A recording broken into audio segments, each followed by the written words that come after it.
गया है। ये देखिए दूसरी तस्वीर, यहाँ पर रोड पर भी जो गाड़ियाँ हैं, रोड पर भी जो चीज़ें हैं वो जलाई गई हैं। सामने की तस्वीर आप एबीपी न्यूज़ पर देखिए और इसमें गाड़ियाँ हैं, ये गाड़ियाँ जो हैं आगजनी कर दी गई हैं। गाड़ियाँ धू कर पूरी तरीके से यहाँ जल रही हैं। ये हीरो का नेशनल ऑटो सेल्स की दुकान है। ये दुकान में, इस घर में भी आग लग सकती है। देखिए आवाज़ आ रही है, किस तरह से विस्फोट हो रहा है, इस कार में आवाज़ आ रही है। लखनऊ सेवा हॉस्पिटल की आप तस्वीरें देखिए, यहाँ पर तमाम जो दवा की चीज़ें हैं वो पड़ी हुई थी। उन दवा की चीज़ों को आग लगा दिया गया। तमाम जो दवाइयाँ थी उनमें आगजनी कर दी गई है। अंदर चले जाओ, अंदर।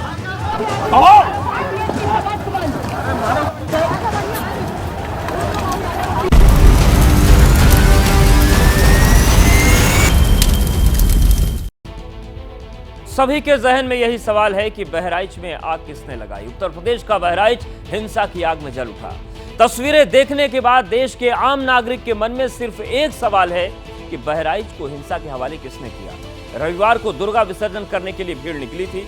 बताया जा रहा है कि जुलूस निकालते वक्त डीजे बजाने को लेकर विवाद शुरू हुआ और फिर ये विवाद इतना बढ़ा कि समुदाय विशेष की तरफ से की गई गोलीबारी में राम गोपाल मिश्रा नाम के युवक की मौत हो गई। और उसके बाद जो हो रहा है वो सबके सामने।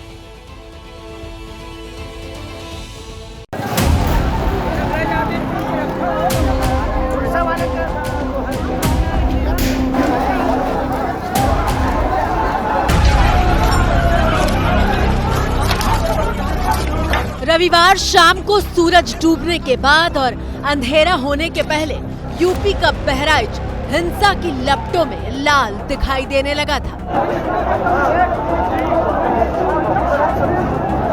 दुर्गा मां की विसर्जन यात्रा में शामिल लोग गले में और सिर पर लाल चुनरी लिए हुए दिखाई दे रहे हैं।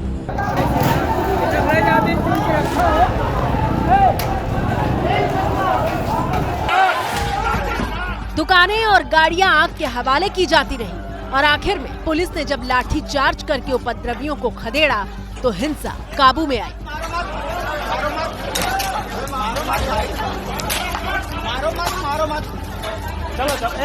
ये एक पंचर की दुकान थी जिसको अराजक तत्वों ने जिसको आग लगा दी। आप देखिए अभी भी ये रात का तकरीबन 3 साढ़े 3 बजे का जो वक्त है वो है और अभी भी यहाँ पर जो धुआं है वो कहीं ना कहीं दिखाई दे रहा है। सामने की तरफ में ये पंचर की दुकान, ढेर सारे जो टायर हैं वो थे और इसके साथ ही अन्य सामान पंचर की दुकान पर था वो पूरी तरीके से धू कर जला है और अभी सब कुछ राख में कहीं ना कहीं तब्दील हो गया है। मैं वहीं था, गोलियां चल रही थी तब मैं वहीं था। क्या हुआ, कितने बजे घटना थी? क्या घटना लगभग 4:30 से 5 के बीच की थी। हम लोग इधर से अपनी प्रतिमाएं लेकर जा रहे थे। कुल कितनी प्रतिमाएं रही होंगी? कुल प्रतिमाएं लगभग 15 थी। अच्छा। वो वहाँ चौराहे पे हम लोग प्रतिमाएं लेकर जा रहे थे तो उन लोगों के द्वारा छोटे छोटे पत्थर हमारी प्रतिमाओं पर फेंके गए। ये देखिए ये सड़कों पर जो टीन शेड हैं उसको कैसे तोड़फोड़ किया गया है। जो टीन शेड हैं वो नीचे गिर गई है। यहाँ पे जो मेज रखी हुई है, टेबलें रखी हुई हैं वो देखिए कैसे नालियों में पड़ी हुई हैं। ये जो पानी की जो बोतलें हैं, टैंकरें हैं वो यहाँ पर नीचे आपको पड़ी हुई दिखाई देंगी। ये जो ईंट पत्थर हैं वो भी यहाँ पर इकट्ठे कहीं ना कहीं एक साथ दिख रहे हैं। और वहीं ये जो सामने की गाड़ी आप देखिए यूपी 40 T 1377 ये जो गाड़ी है इसको पूरी तरीके से चारों तरफ से इसके जो सारे शीशे हैं वो उपद्रवियों ने तो।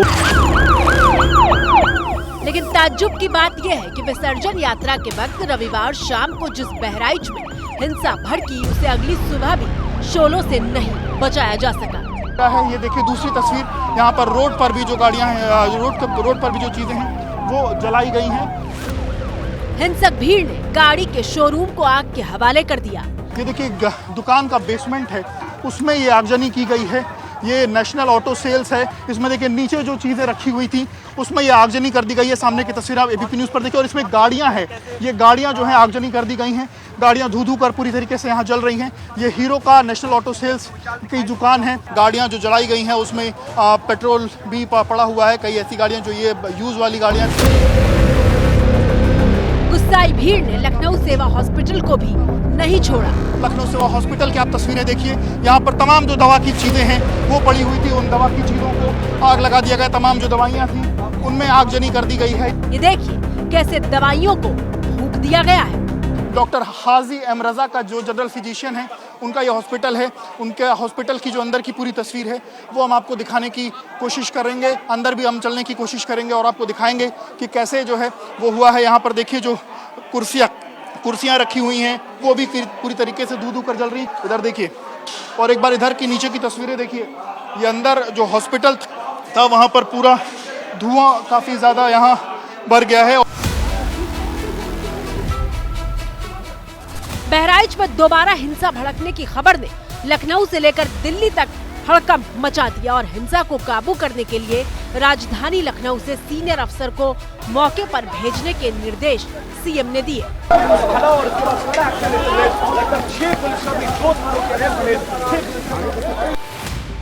आपकी स्क्रीन पर मौजूद ये कोई और नहीं बल्कि स्पेशल टास्क फोर्स के मुखिया और ADG law and order Amitabh Yash हैं, जो हाथ में रिवॉल्वर लेकर दंगाइयों को खदेड़ रहे थे।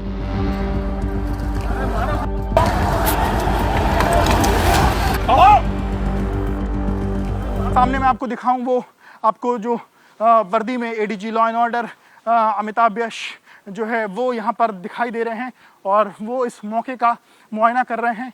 क्राइम सीन का भी अभी उन्होंने मुआयना किया है। टीयर गैस रेडी रखिए, टीयर गैस को फायर करने के लिए रेडी रखिए। सिर्फ अमिताभ यश ही नहीं बल्कि गृह सचिव संजीव गुप्ता भी बहराइच में मौके पर पहुंचे। ये देखिए, यहाँ पर भी जो गाड़ियां हैं उनको जलाया गया है। यहाँ पर 2 4 व्हीलर गाड़ियां हैं, एक मारुति गाड़ी है और एक महिंद्रा की गाड़ी है।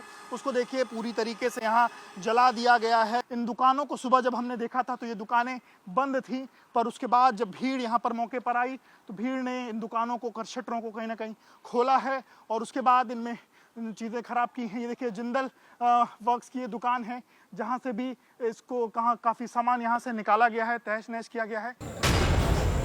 30 उपद्रवियों को हिरासत में लिया गया है, लेकिन सवाल ये है कि बहराइच को किसने जलाया? बहराइच को बार बार जलने से रोका क्यों नहीं जा सका? हिंसा भड़कने के बाद भी पुलिस ने पर्याप्त इंतजाम क्यों नहीं किए थे? क्या बहराइच की हिंसा सोची समझी साजिश का हिस्सा है? एक एक घर में अगर तलाशी होगी या बुलडोजर चलेगा तो आप लोगों को भी मालूम हो जाएगा, प्रशासन को भी मालूम हो जाएगा कि ये लोग किसके बल पे कूद रहे हैं। हिंसा की इनसाइड स्टोरी को समझने के लिए शुरू से शुरू करते हैं। रविवार को शाम करीब 4 बजे का वक्त हो रहा था जब विसर्जन यात्रा निकाली जा रही थी।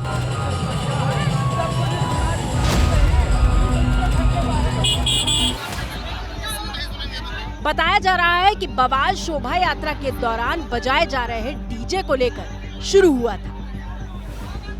मामला ये हुआ कि गाना बज रहा था, रिंकू निकले, उनके दरवाजे पे जैसे आगे जाम लग गया, गाड़ी खड़ी हो गई, बाजा बज रहा था। वो रिंकू आया, कहा कि बाजा बंद कर लीजिए, तो कहे भाई साहब क्यों बंद कर लें? कहे नहीं, मेरे दरवाजे पे बाजा नहीं बजेगा। तो वो ट्राली वाला कहा कि क्यों नहीं बजेगा, आपके जुलूस में हम लोग इंटरफेयर तो किए नहीं, आप बाजा बंद करते हो कि गोली मार दूं मैं। विसर्जन यात्रा में शामिल भीड़ का दावा है कि दूसरे समुदाय के पास भारी मात्रा में हथियार था। माता जी के भक्त थे तो अपनी माता जी को लिए विसर्जन के लिए जा रहे थे। हमारे हाथ में कुछ भी नहीं था कि हम उनसे भिड़ पाए। उनके पास एक से असलहे थे। जब उन्होंने खेदा है वहाँ पर तो कम से कम इतनी असलहे जो हमने कभी जीवन में नहीं देखा था, उस तरह के असलहे उनके पास थे। एबीपी न्यूज संवाददाता विवेक राय आपको ग्राउंड जीरो से वो तस्वीर दिखा रहे हैं जहां पर हिंसा भड़की और राम गोपाल मिश्रा पर गोली चलाई गई। ये इंडियन बैंक है जिसके सामने जो कहीं ना कहीं एक लैंडमार्क है, जिसके सामने ये पूरी की पूरी घटना जो है वो हुई है। इलाहाबाद बैंक के सामने, इंडियन बैंक के सामने एक पूरी जो घटना है वो हुई है। और जो एक युवक की मौत हुई है, उस युवक की मौत इसी घर में हुई है। लोगों के अनुसार जो रामगोपाल था उसको यहाँ के जो लोग थे उन्होंने इसी घर में उसको खींच करके अंदर ले गए और उसके बाद अंदर ले जाकर के उसको गोलियों से भूना है। यहाँ देखिए जो क्राइम सीन है उसका कहीं ना कहीं जो बैरिकेड है वो भी लगा हुआ है। तो सवाल हर तस्वीर को देखने के बाद यही उठ रहा है कि बहराइच को किसने आग लगा दी और ये आग बुझेगी कैसे?